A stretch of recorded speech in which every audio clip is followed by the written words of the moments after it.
even knowing the fellows were created to leave an impact, I think they're going to start seeing, like, the fellows who have existed, they want our kids to grow. Hey there, Albion. Are you ready to discover the hidden gems of our community? I'm Cassidy Porter, your host and proud Albion resident. Join me on Brick by Brick, the podcast that celebrates the people, places, and stories that make Albion so special. Together, we'll explore the rich history of our town, from its manufacturing roots to its vibrant present. We'll chat with local leaders, volunteers, and small business owners to learn more about the incredible work they're doing to make Albion a better place. So whether you're a lifelong resident or just visiting, tune in to Brick by Brick, and let's discover the heart and soul of Albion, one story or brick at a time.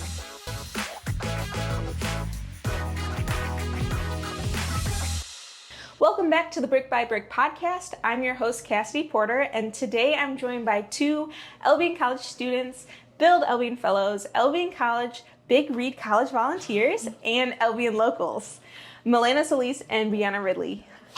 Today we're focusing in on the experience of Albion's Big Read College volunteers, as well as being a Build Albion Fellow. So thank you so much for joining me today. Thank you for having us. Of course, and welcome back, Malena. Thank you. So the podcast normally starts off with a little bit of a conversation of your connections and your story of Albion and like why you're here. So yeah. I can start. Yes. So I was born and raised in Albion, as Cassie knows, and I guess our family kind of goes back 3 or 4 generations deep in Albion, and that's kind of where I feel like Albion means the most to me, because whenever I walk around, I feel like there's people that aren't blood related to me that I just feel that connection of like, you are family, and you like you look out for me in a different kind of way. So it's kind of why I chose to be a fellow, why I was also chosen to be a fellow. I feel like I really kind of embody what Albion gave me and want to give back to that. So yeah. So I wasn't born in Albion, but I came here when I was very young, so I felt the community very young, and so I built myself with it.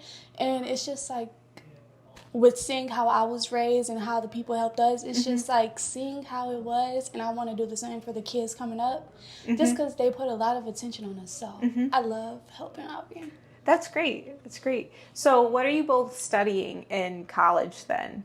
So I have a double major in psychology and sociology with concentrations in business and human services, with like a goal of going into human resources.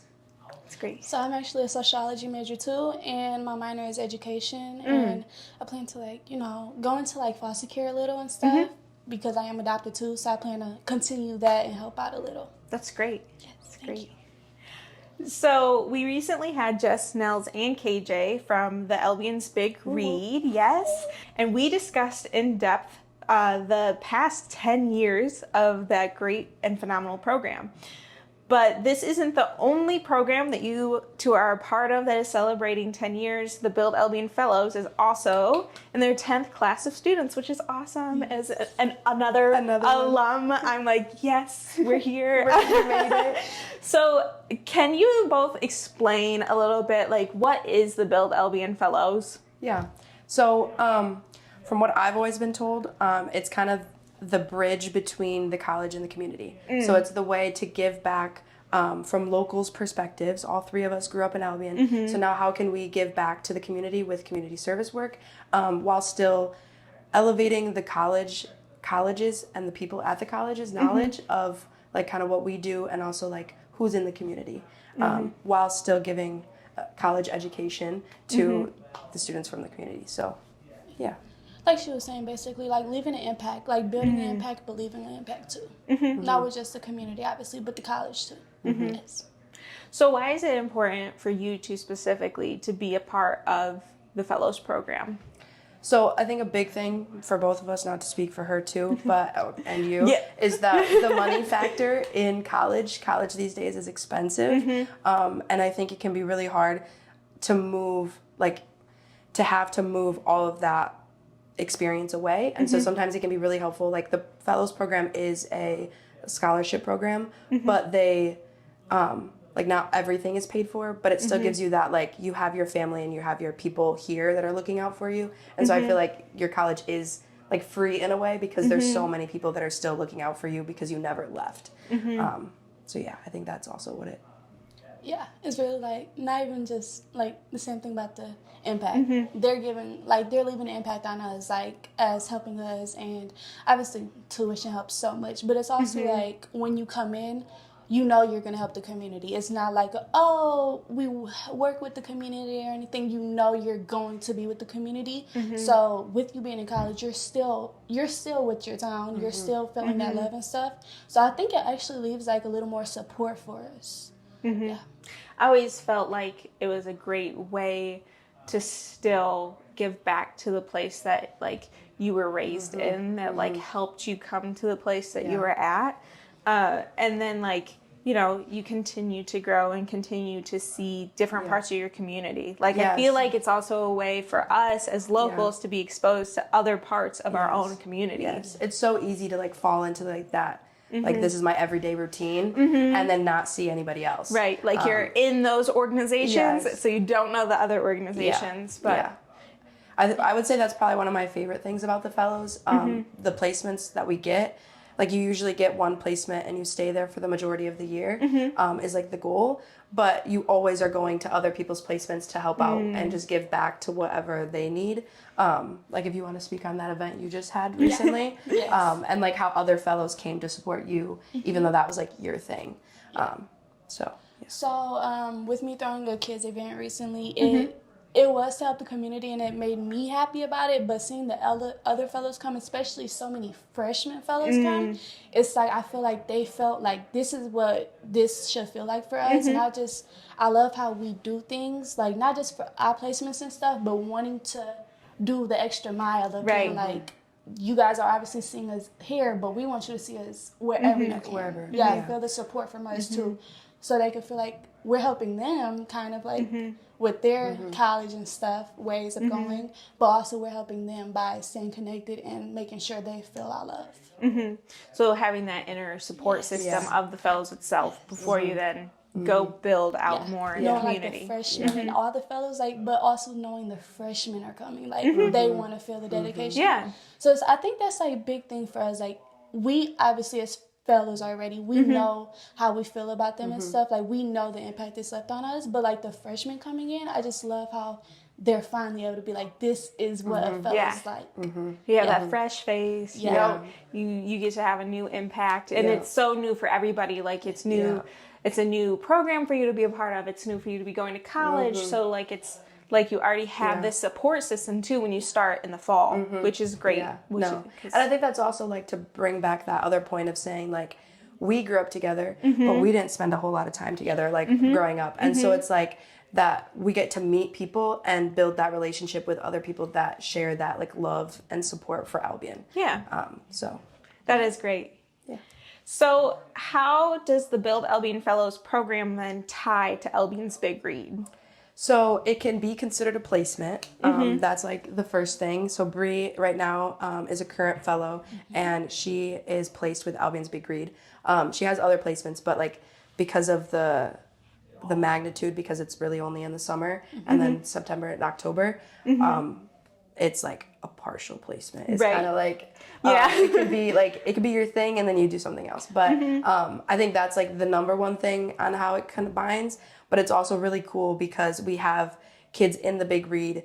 Like, I've done this for 3 years now. And so it's seeing those kids like find out what we do, that we're from Albion, that we like go to college at Albion College, and we have this scholarship, and we like continue to give back to the community. And so to hear them talk about like and ask questions, it kind of like shows that will be the thing that like, I don't know, it's kind of like a funnel. It's kind of what like, it kind of like leads them to this thing of being like, you can do this, and giving them that, the like mentor or like the role model is what I was thinking.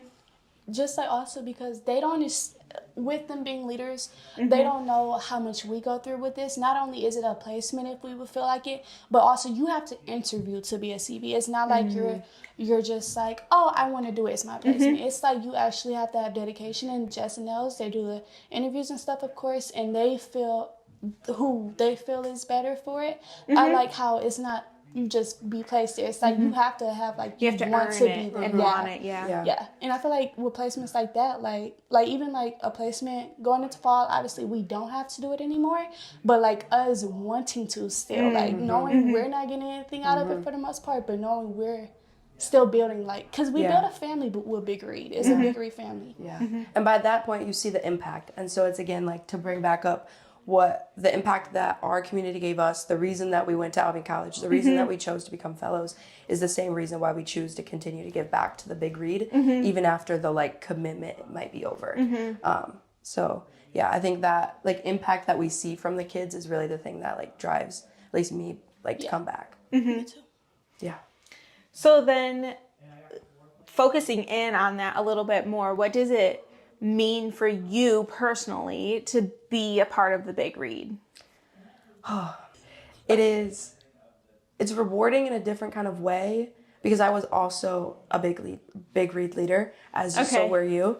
And so kind of seeing that transition of being like, okay, I'm a leader, and then I went and became a fellow, and then I choose to become a CV, and I was also chosen to become a CV because of the interviews. And so that kind of gives me that, like, this means something in a different kind of way because I know the impact that I'm giving because of my experience prior. Yeah.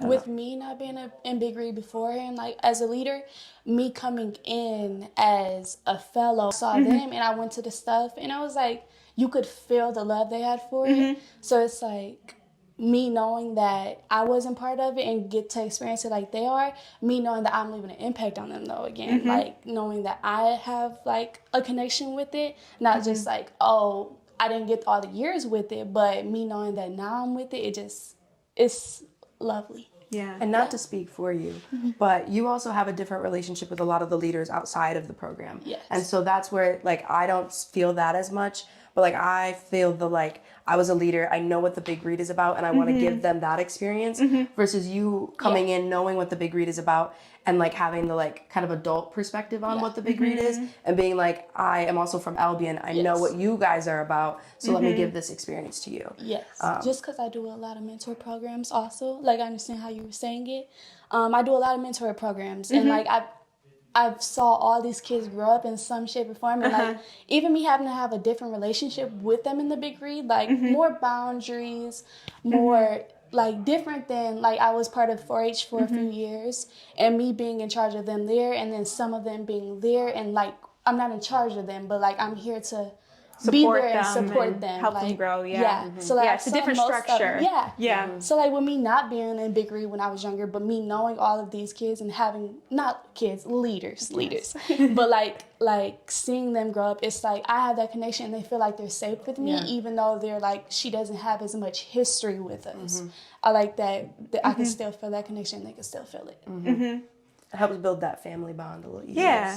Yeah. So how long have you both been a part of the Big Read then? So this is my third summer. And kind of the cool thing about the Big Read is that you can only be in it for 3 years. And so I kind of got to see that first, like my first cohort when I joined. Now they're going to be graduating at the end of the year. So it's kind of full circle moment there. But It's so crazy to see, like, just see them grow and stuff. Like, with me being in Big Read the past 2 years, like, it's crazy. Like me experience it. I haven't been in it nearly as long as her, so she feels like so much. Like it's different for her every year. I feel like probably, but me, it's like steady building those bonds. Like I'm still building the bonds, but like her, she's more. I feel like I'm dedicated, but she's like different level. Like I love like even like seeing her as like a mentor kind of. I see her as a mentor kind of because like growing and we've done so much of the same things and seeing we have the same heart is so good. So how do you think that Albion's Big Read has been able to impact the community? I think beyond than we can even tell. I think it's really, I think Jess probably highlighted it too in her little spiel, but seeing the little Big Read and seeing those, because now that we're on 10 years, some of those kids, like there's pictures of them when they were part of the Little Read, or like they were there for like the book handouts and stuff. And so to see them now in the Big Read and like fully in that space and just being themselves, I think is, my favorite. Yeah.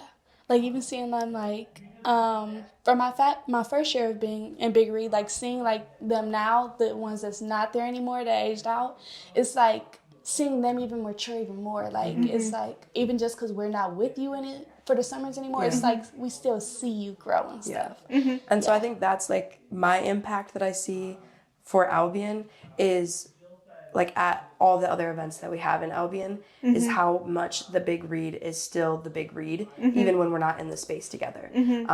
And just like we use our Big Read names, like you will hear like me and KJ is actually my roommate at college. And so we will be like at Festival of Forks and someone will be like, KJ, is that you?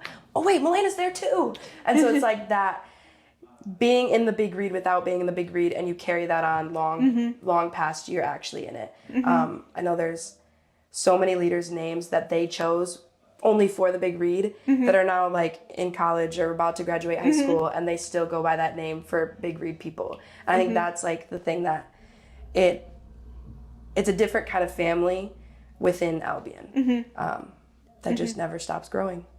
Like adding on to what she just said, like a few weeks ago actually, we were talking the CBs and stuff, and Jess, Nels, all of us, and we were like knowing that we see the kids outside with their hoodies on, like the leaders and stuff, seeing them with their hoodies on, it's like they don't mind like people knowing like we're connected.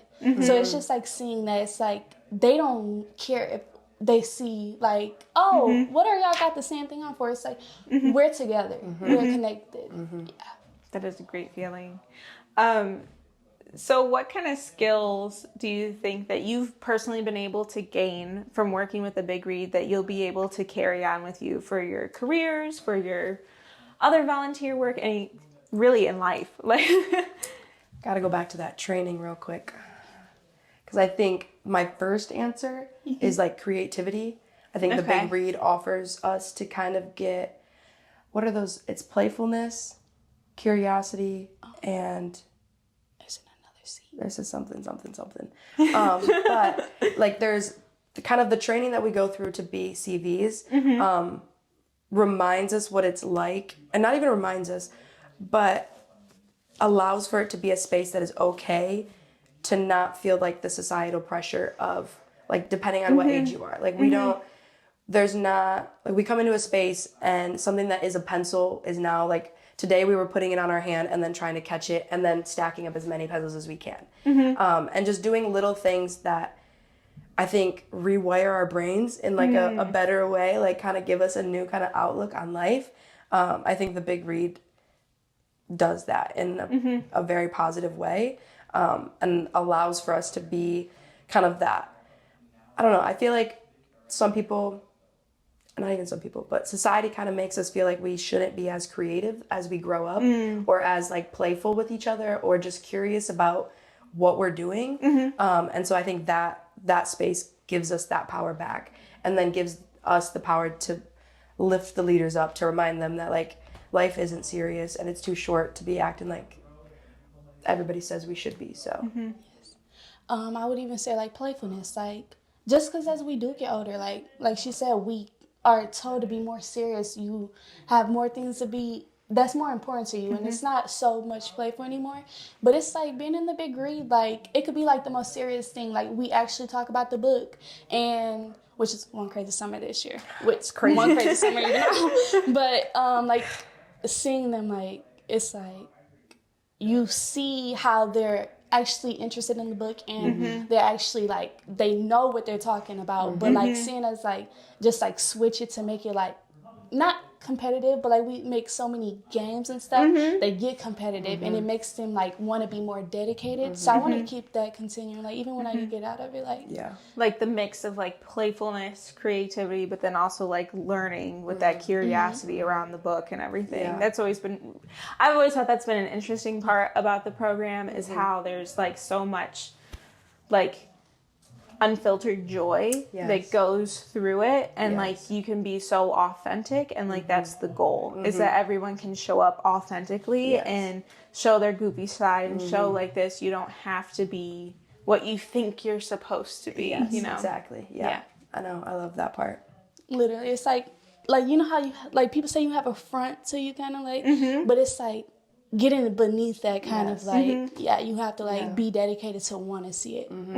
Because I think there's also an interesting side to that too, because like I've always thought that there's some people that come through both programs really that are really extroverted and really like you can tell that they're involved and they want to be there, but then you have your introverts that like it doesn't show as much, but then they'll do something like in the big read or something, and you're like, wow, like and you see them for a different for who they are. You see them for who they are and not everything else that's been like kind of placed upon them. And I think that's one of my favorite parts for sure, especially during camp when we get to see them for so long, and it's like you don't have any other choice but to show us who you are authentically, because that's who we're going to bring out. Right. Like that's who we are showing up as, and that's who I want you to show up as. So yeah, definitely. So what are like some of the games and stuff? Like I can remember the throwback games to when I was a leader and when I was a CB, but I know that they change like every week. Yeah. So well, we can tell you about the game we played today.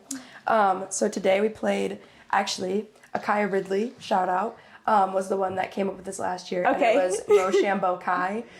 So Rochambeau is rock, paper, scissors. I can't remember the language it's in. I think it might be German.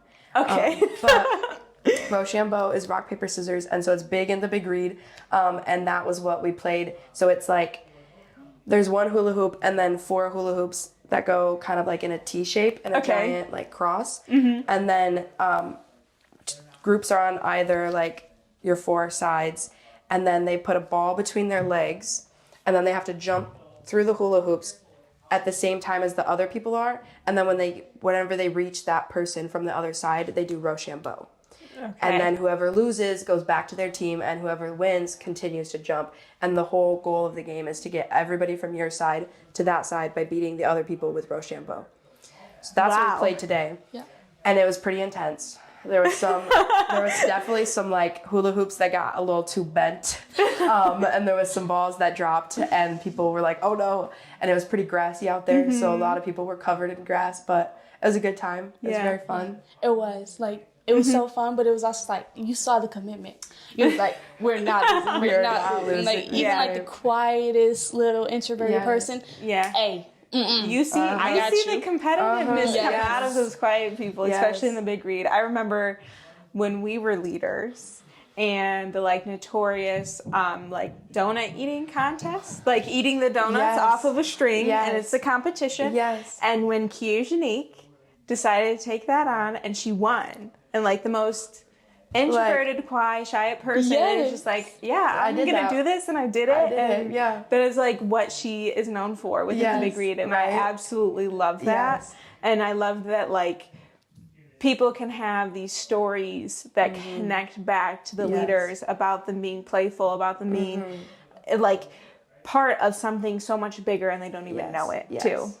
And that when they when we tell them that we're going to play this game, and then they see that the grass is all over the place, and they're like, and then it only took them the first person to start jumping, and the whole team's to be like, okay, come on, we gotta win. Right. Like, it takes that one spark for that energy to really just come alive. Yes. And I think it's so cool because it doesn't require the loudest person to be the loudest. It doesn't require the quietest person to stay quiet. It just wants you to involve yourself in whatever way or shape form that is.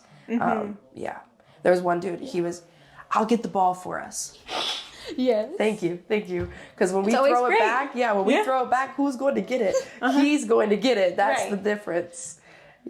Seeing like the dedication, like certain areas, it's like they may not want to do everything or like play the actual game or something, but like seeing them like, this is my job. Like seeing them choose what they want to do. Choose what they want to do and participate in it. Yeah. Finding their place. Isn't that what we're all really trying to do? Yes, literally. yes. Find setting your own boundaries too, I think is a big thing in the big read. That like, we're not going to make you do anything. You being here is a choice. But I kind of want you to do that, and I might like, you know, but if you say no, I'm gonna walk away. Right. Yeah. It's an encouragement of getting outside of yourself and your discomforts and your self-consciousness that everybody has.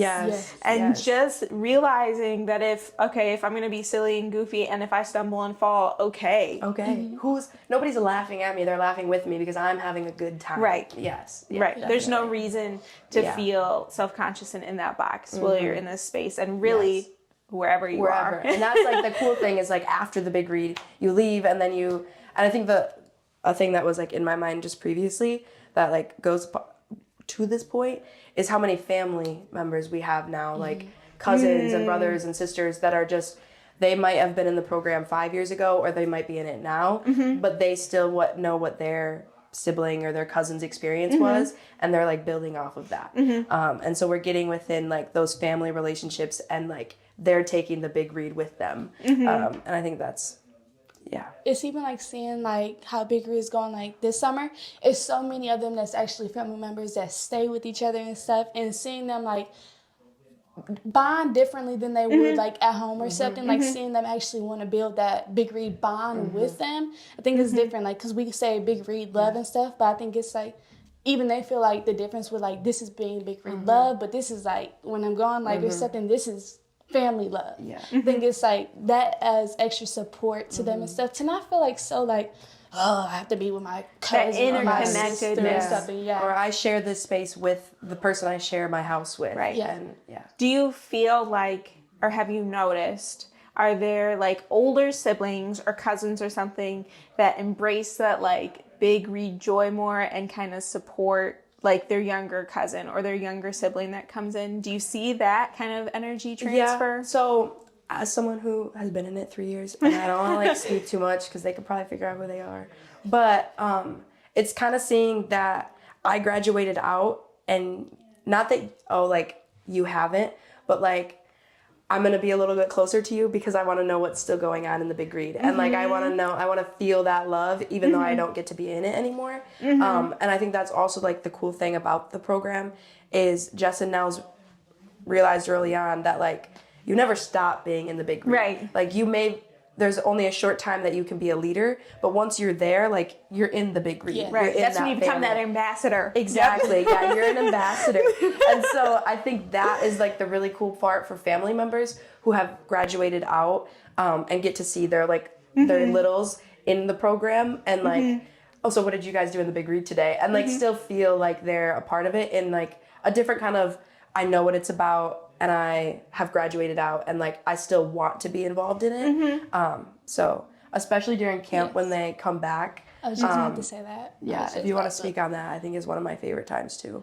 Yeah, like seeing them come back, it's like a lot of them, I wasn't in Big Read growing up as a leader, but seeing like most of them as like people I went to school with being in the same grade, and now they come back, and it's like seeing them, like even seeing them how they interact with their little siblings or something, seeing them like actually like bond, being like this is a bigger space and we both know how it is and we both had our experiences, so knowing like you even have that connection with them, it's like it's different, like Speaking of the like donut eating contest, last year it was two cousins or like cousins and sisters that were the three of them all competed.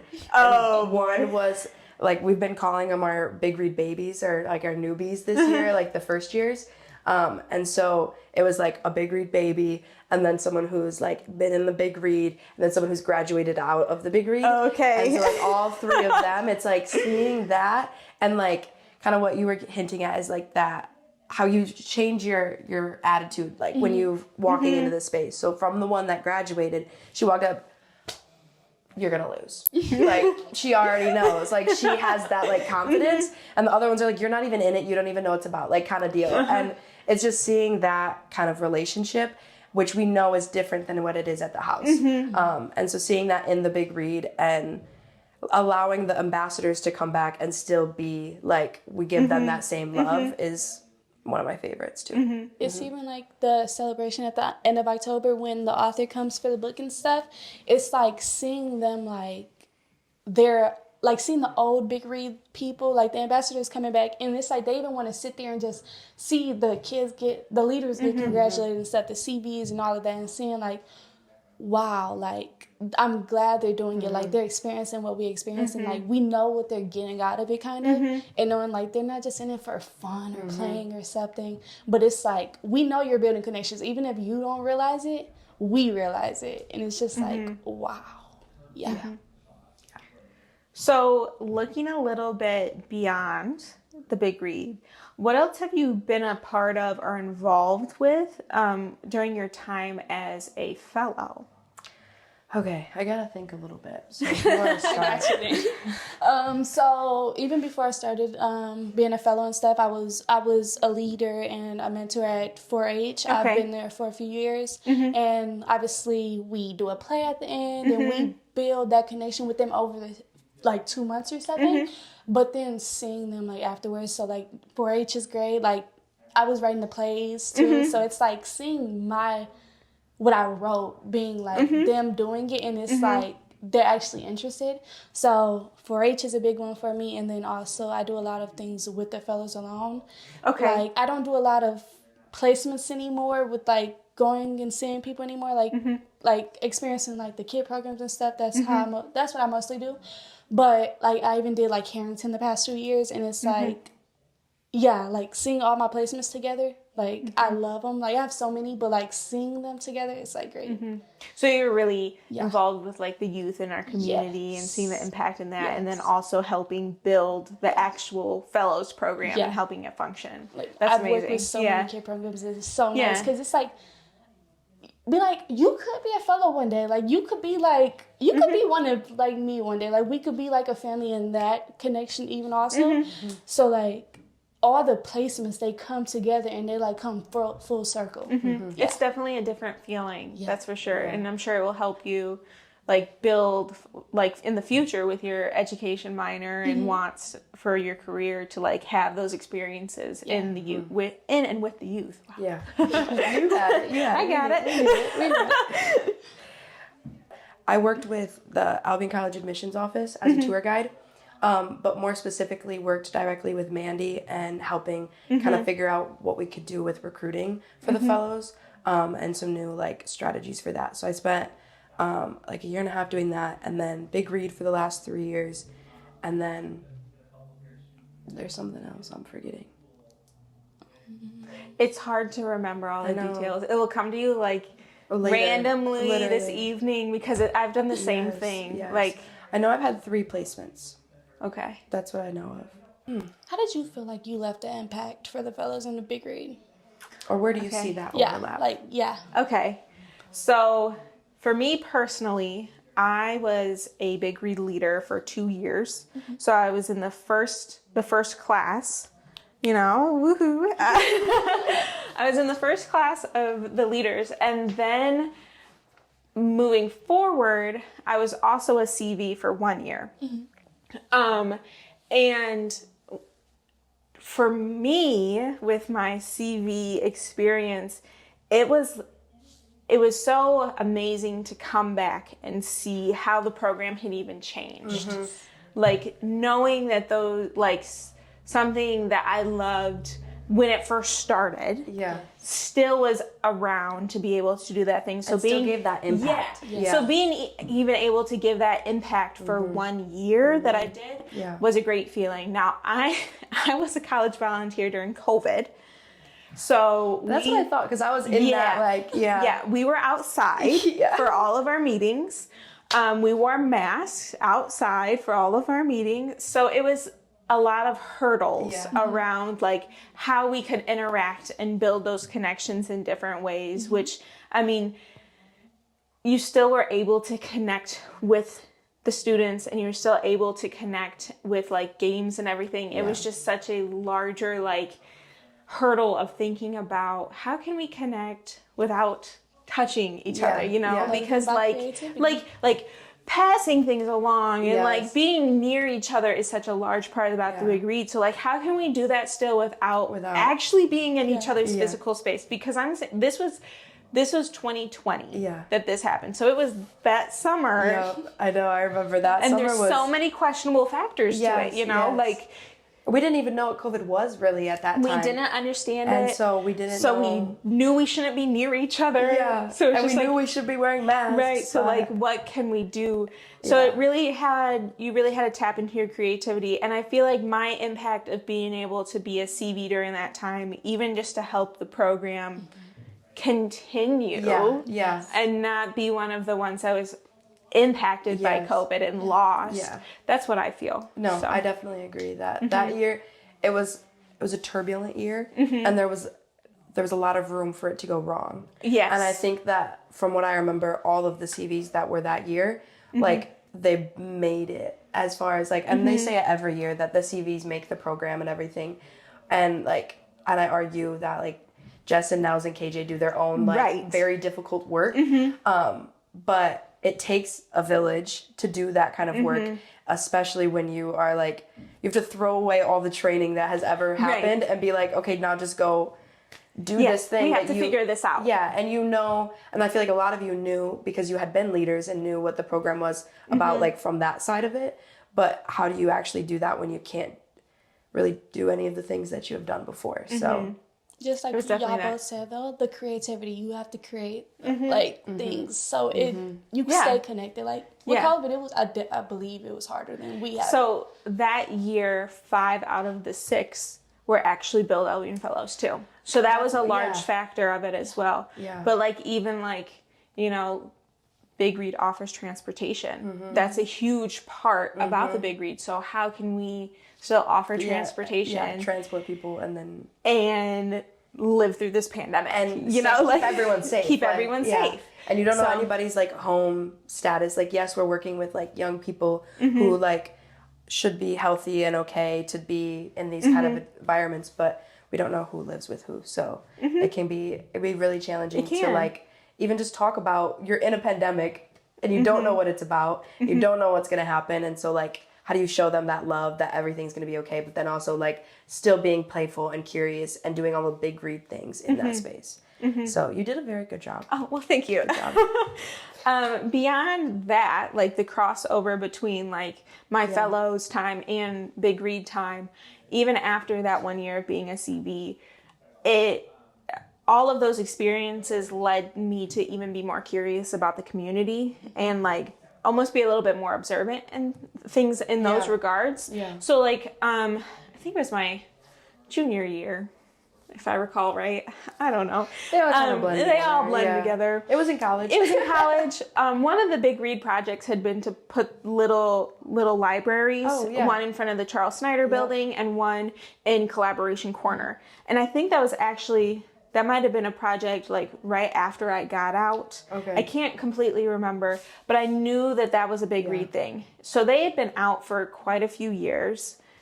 They were feeling some wear and tear from the weather of the environment. So like part of like my observation and just like want and drive for all of that is like I reached out to Jess and was like, can I just like paint these? Can I like fix them up? Can I fix them up? And like, would that be okay? Like, I don't want to step on anybody's toes if they had like plans for them. Yeah. Like I think brings back Bree's point of like, we had those things, not the library specifically, but we had people when we were growing up that were looking out for us to make sure that the things that we like the little like not those specifics, but they were ready for us to use. Like I remember my grandpa like helped build Victory Park, and they're like that like thing that used to have pictures, and it's like you saw the need, and then everybody came together for the youth of the community. I think that is like one of the biggest things that I love about Albion, to like go back to that point too, but that when we see something and we're like, wait a minute, this could be better for like our kids, because the kids are not going out to refix their little libraries, and nor should they. They're kids, and like they just should walk up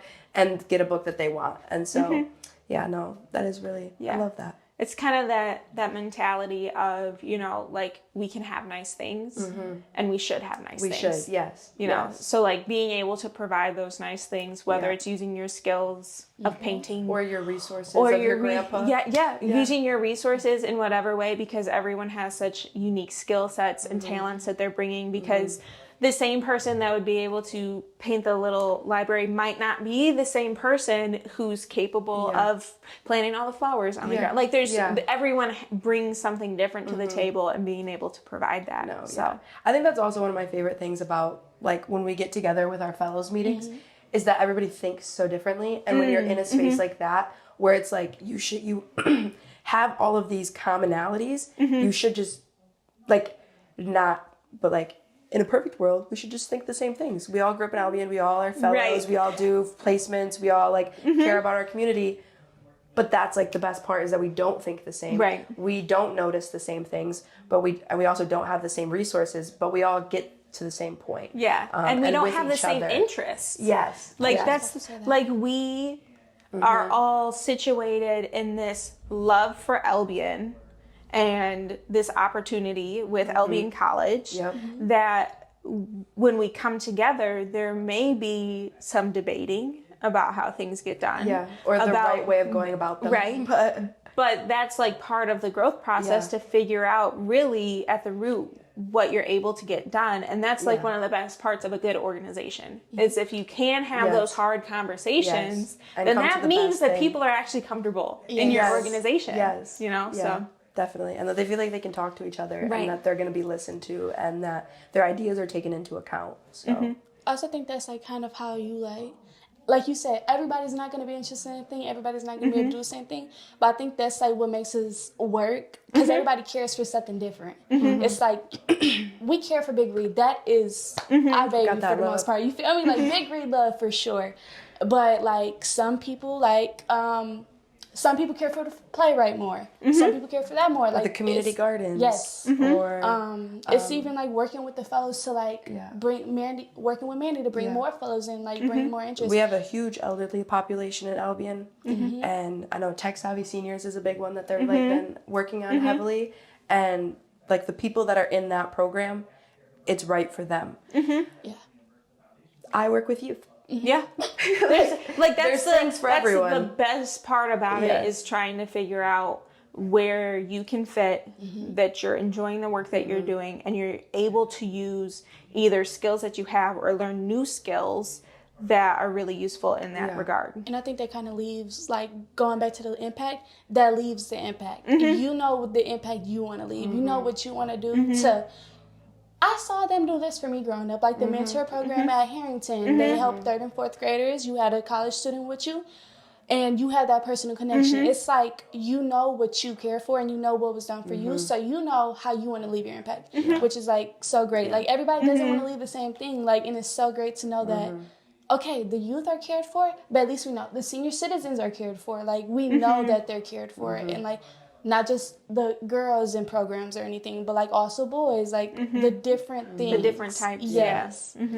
Yes. So then, to kind of wrap up a little bit, what do you hope for the future of Albion? It's a little bit more broad of a question, but I love to ask this at the end because everyone hopes different things, but you can always see like the real joy and passion that people have for our community. So. Yeah. Okay. I don't even remember what I said last time. I don't either. So, like, I want the fellows to still be I want the fellows to be a group where everybody in Albion knows about them and stuff, but I also want Albion to feel like we're not depending on certain people to do things for us. I want them to know everybody, just because we're not in something anymore, we're all still caring. Like, and I think that's very evident with different programs like Harry Bonner. Like, I think it's like when you could see how people still want to continue to see it grow and stuff. And that's what I want to do. I want to steady see like the kids grow. I want to build, like, if I'm working with you when you're in 4th grade, I want to be able to see you when you're in 10th grade, see how you've grown and stuff. And that's just what I want to leave, like my impact on the kids. Like, I steady want to see them grow because they're our next generation. They're the next ones to take over. Whew, that was a good answer. I think my hope for Albion is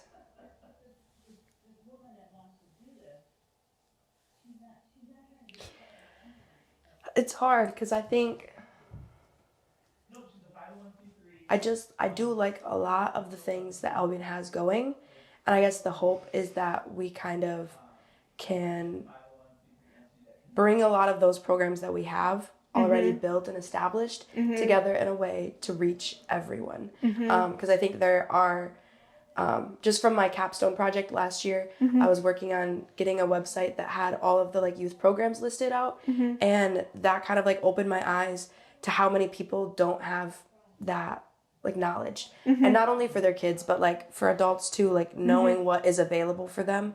Or even our senior citizens, like going to the Forks Senior Center and what is offered there and what they can get for free, I think is just, it's not talked about enough in all communities is really my biggest thing, is that like every little, like all our little communities within Albion, like they know their things, and to open their eyes to the things that they don't know, and to show them the parts of Albion that they don't know, because I think too often we drive out of the city when the city actually has what we need. And I think that would be my hope, is that like we can get everybody on the same page and get everybody what they need here, and give them the people and like the things that they need. So building the community to be together for real instead of different communities in the same community.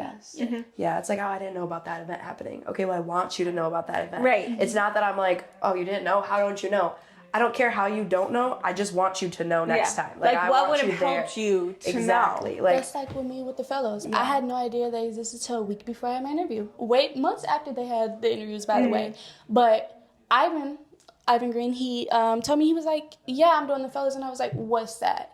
And it's like, even like one person can know something and be like, oh, yeah, now I know it. And like, it helps out so much. Like, the littlest information can help. And that was one of the things that Mandy and I talked about, because the fellows wasn't really known, like, in the way that we know some people maybe that are in it, or we know like kind of what they do, or like, yeah, it's a scholarship program. And like getting to that nitty gritty of like exactly what we do and why we choose to do it, I think is a big thing.